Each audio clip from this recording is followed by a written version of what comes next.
ఇదే అంశంపై మాట్లాడడానికి విశ్లేషకులు కోటేశ్వరరావు గారు జూమ్ లైవ్ లో అందుబాటులో ఉన్నారు. నమస్తే కోటేశ్వరరావు గారు.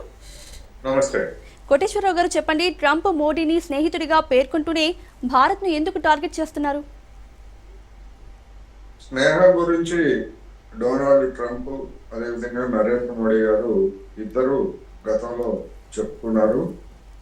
అది ఎంతవరకు వెళ్ళింది అంటే మన విదేశాంగ విధానానికి విరుద్ధంగా గతంలో ఏ ప్రధాని కూడా చేయని విధంగా నరేంద్ర మోడీ గారు అమెరికా వెళ్ళి అబ్కీ బార్ ట్రంప్ సర్కార్ అంటూ డొనాల్డ్ ట్రంప్కు ఓటు వేయమని చెప్పేసి గత ఎన్నికల్లో, గత అంటే మొన్న కాకుండా అంతకుముందు జరిగినటువంటి ఎన్నికల్లో ప్రచారం చేసిన సంగతి తెలిసిందే. ఇది అదే మరొక దేశం లేదా మరొక ప్రధాని మరొక దేశ వ్యవహారాల్లో చేస్తుంటే మా దేశ వ్యవహారాల్లో పలానా దేశం జోక్యం చేసుకుంటుందని మొత్తం రచ్చరచ్చ చేసుకుంటేవారు.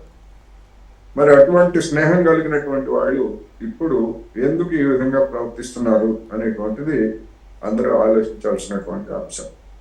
వ్యక్తిగతమైనటువంటి స్నేహం వేరు, పొగడ్తలు వేరు. ఇక్కడ అమెరికా అంటే డొనాల్డ్ ట్రంప్ అది కావాల్సింది వ్యక్తిగతమైనటువంటి లబ్ధి కాదు, లేదా నరేంద్ర మోడీ గారు వ్యక్తిగతమైన తన జేబులో వచ్చి ఇచ్చేది కాదు. భారతీయ మార్కెట్ని తన వస్తువులతోటి నింపడానికి అమెరికా పెద్ద ఎత్తున ప్రయత్నం చేస్తూ ఉంది. దానికి కానీ పొగుడుతారు, లేకపోతే ఆకాశానికి ఎత్తుతారు, ఏమీ లేకపోయేట్లయితే బ్లాక్మెయిల్ దిగుతారు అనేటువంటిది గడిచినటువంటి జనవరి నుంచి ట్రంప్ వ్యవహార శైలి మనకు అర్థమవుతా ఉంది.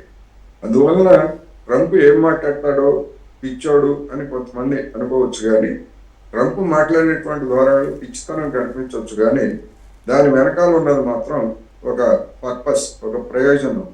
అందువలన అదిరింపులు, బెదిరింపులు, లాలింపులు ఇటువంటివన్నీ కూడా ట్రంప్ అనేక దేశాల పట్ల చేస్తున్నాడు. భారత్ పట్ల మరింత ఎక్కువగా చేస్తున్నారు అనేది మనం గ్రహించాలి. ఇప్పటి వరకు అంటే మనం మాట్లాడుకునే సమయం వరకు నరేంద్ర మోడీ గారు అమెరికా చేస్తున్నటువంటి బ్లాక్మెయిల్స్కి లొంగలేదు.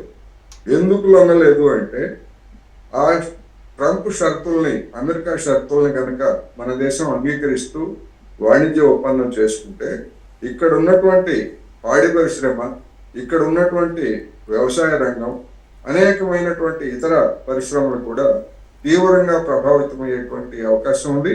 అది నరేంద్ర మోడీ సర్కార్కి, ఆయన పదవికే ఎసరు తెచ్చిన ఆశ్చర్యం లేదు. కనుక మోడీ గారు తన పదవి కోసమైనా దాని మీద గట్టిగా ఇంతవరకు నిలబడ్డారు.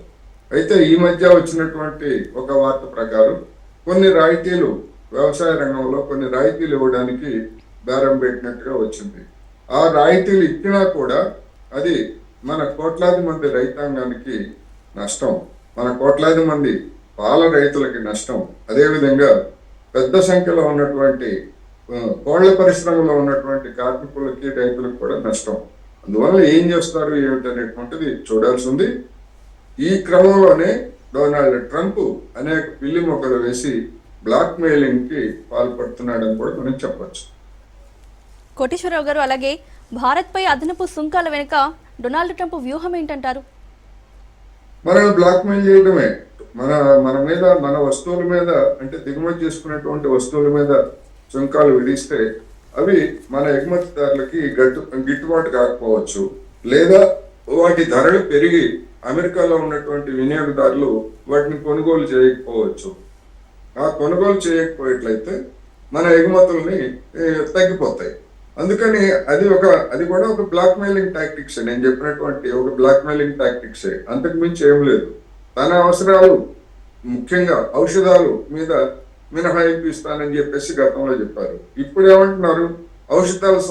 ఔషధాలతో సహా అన్నింటి మీద మేము పన్నులు విధిస్తామని చెప్పేసి బ్లాక్మెయిల్ చేస్తున్నారు.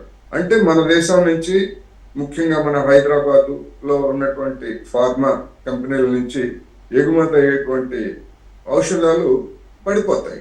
అందువల్ల ఆ విధంగా అంటే మన ఇండస్ట్రీ ద్వారా కూడా మన ప్రభుత్వం మీద ఒత్తిడి చేయిస్తున్నారు.